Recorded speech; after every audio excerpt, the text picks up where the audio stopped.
dan kepada teman-teman nanti mohon didengarkan dengan seksama apa yang sudah disampaikan oleh narasumber, dan sekiranya ada yang memang perlu dipertanyakan untuk kita ke depannya, mohon ditanyakan.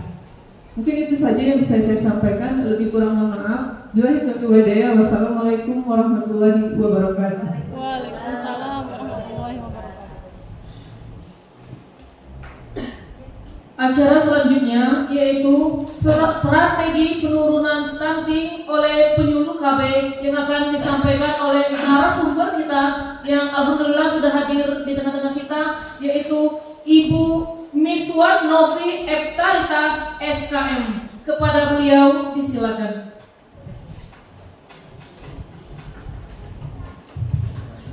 Izin berdiri Bapak Ibu. Bismillahirrahmanirrahim. Assalamualaikum warahmatullahi wabarakatuh. Waalaikumsalam warahmatullahi wabarakatuh. Yang pertama, alhamdulillah kita ucapkan atas izin Allah kita semua bisa berkumpul di sini dan saling mengenal. Nantinya salawat serta salam kita sampaikan kepada Nabi besar kita Muhammad SAW. Semoga insya Allah seluruh keluarga kita yang hadir di sini mendapatkan syafaat di akhir nanti. Amin. Yang terhormat, untuk saat ini yang hadir di sini Ketua IPAHI Kabupaten Bengkulu Tengah, kemudian yang kami hormati Ketua Bok Jaluh Kabupaten Bengkulu Tengah ya Pak. Bengkulu Tengah.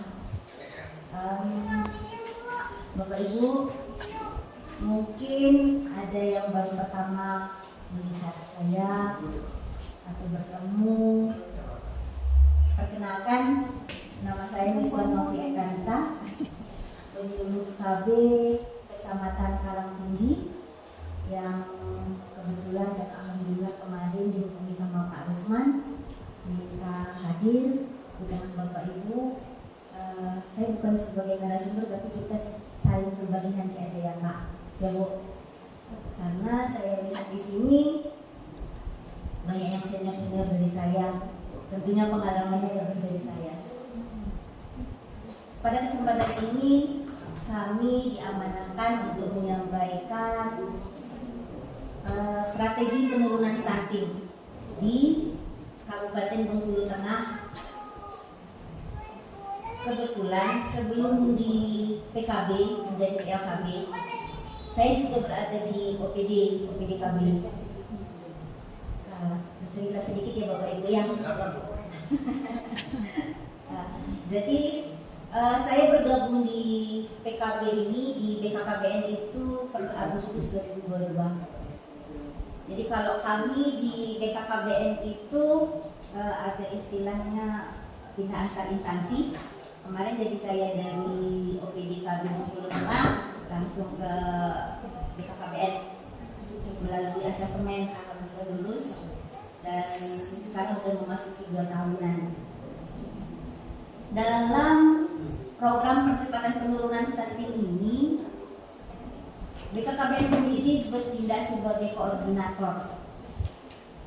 Dan yang menjadi catatan kita bersama di sini, kita antara BKKBN dan Kementerian Agama itu berkolaborasi, serta setelah membuat kesepahaman bersama melalui Kepala Badan dan Kementerian Agama, itu bertindak kita di bagian hulu, pencegahan di bagian hulu program percepatan penurunan stunting. Pencegahan bagian hulu ini berfokus kepada umur. Jadi kita nanti berfokus kepada anak-anak remaja, kemudian calon pengantin. Makanya dengan di calon pengantin kita punya namanya Elsinil. Dan saya yakin Bapak Ibu penyuluh agama ini nggak asing dengan namanya Elsinil. Iya kan? Jadi kalau di peran tali apa namanya benang merahnya Elsinil antara kita berdua. Jadi kayak gini, apa namanya aplikasinya tim TPK. Nah jadi Di TKKB itu di setiap desanya ada namanya tim TPK, Ibu, Bapak Ibu. Jadi TPK ini tim pendamping keluarga. Yang mereka untuk tahun 2024 ini mereka punya 4 sasaran, yaitu cakin, mumil, impas, dan balita. Nah, karena kita yang dari hulu, kita itu berfokus di cakinnya. Walaupun TPK di desa itu punya 3 unsur bidan, kemudian unsur KB, dan satu lagi unsur PKK. Dan alhamdulillahnya juga salah satu dari penyuluh agama kita di sini itu Ibu Nunu itu masuk ke TPK Kecamatan Bang Haji, khususnya desa Bang Haji ya Bu Nunu. Saini, desa Saini. Jadi secara otomatis alhamdulillah kita sudah berkolaborasi walaupun itu belum diketahui secara umum dengan adanya penyuluh agama menjadi TPK dan menjadi kader-kader kami di Kecamatan Bang Haji. Karena kami PKKBN penyuluh KB ini ada perpanjangan tangan di masing-masing desa. Itu namanya kami sebut dengan pos dan sub PPKBD, pos PPKBD dan sub PPKBD. Kalau untuk sekarang di tahun 2024 kemarin diganti menjadi IMB istilahnya, Institusi Masyarakat Pedesaan atau Perkotaan. Nah, jadi selain pos dan sub, kita juga ada TPK untuk program percepatan penurunan stunting. Pada dasarnya stunting itu merupakan kondisi dari ketidakstabilan perkembangan anak. Karena kan yang namanya anak itu ada tumbuh kembang anak, dan tumbuh kembang anak ini diawali dari 0 hari. Berarti dari pembentukan berdaya rahim sampai umur 2 tahun.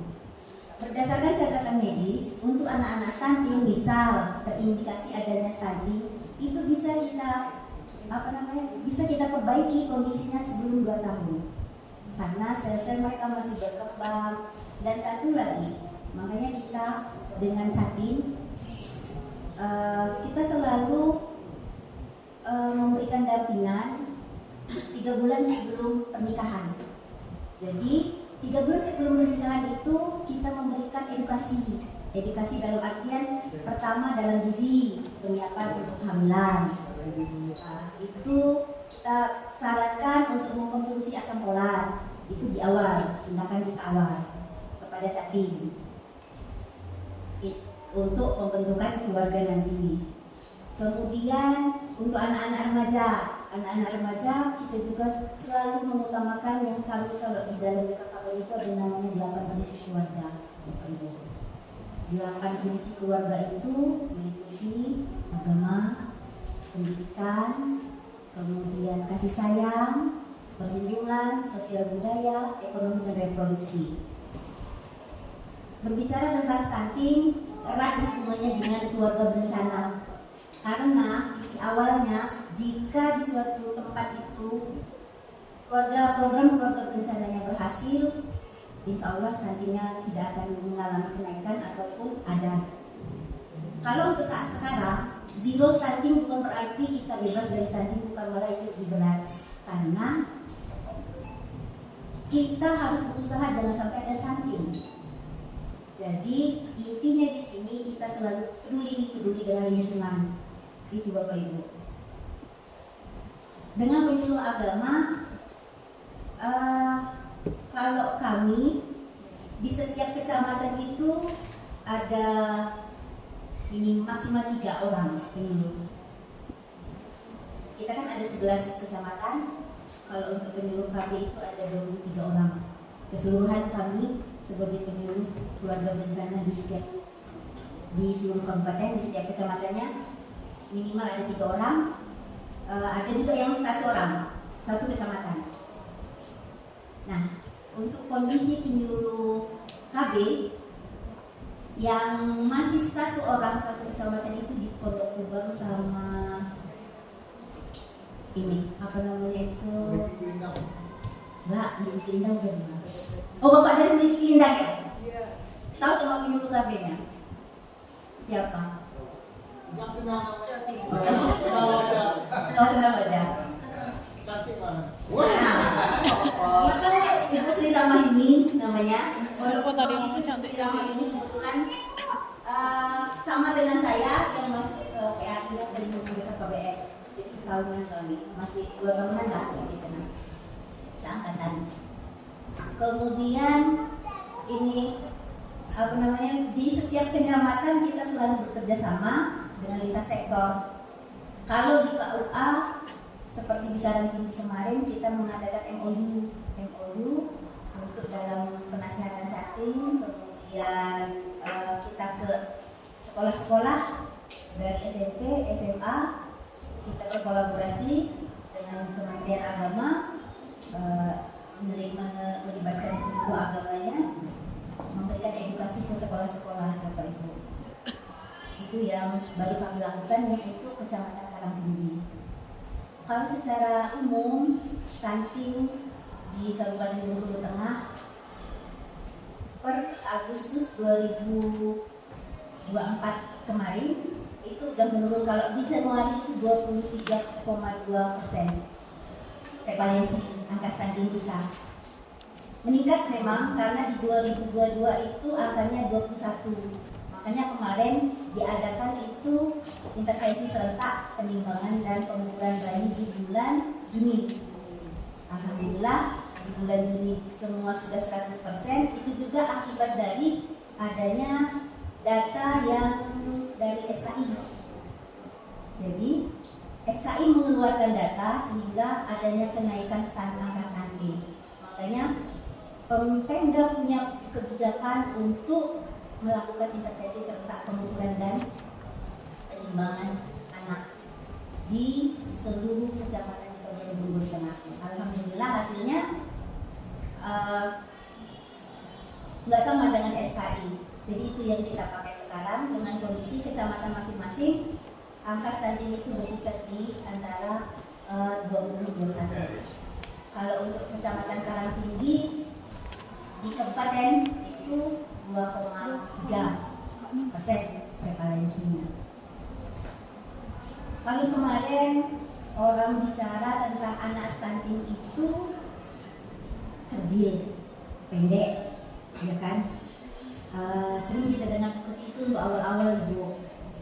Nah, tapi setelah adanya penelitian, maka stunting itu difokuskan kepada perkembangan otak.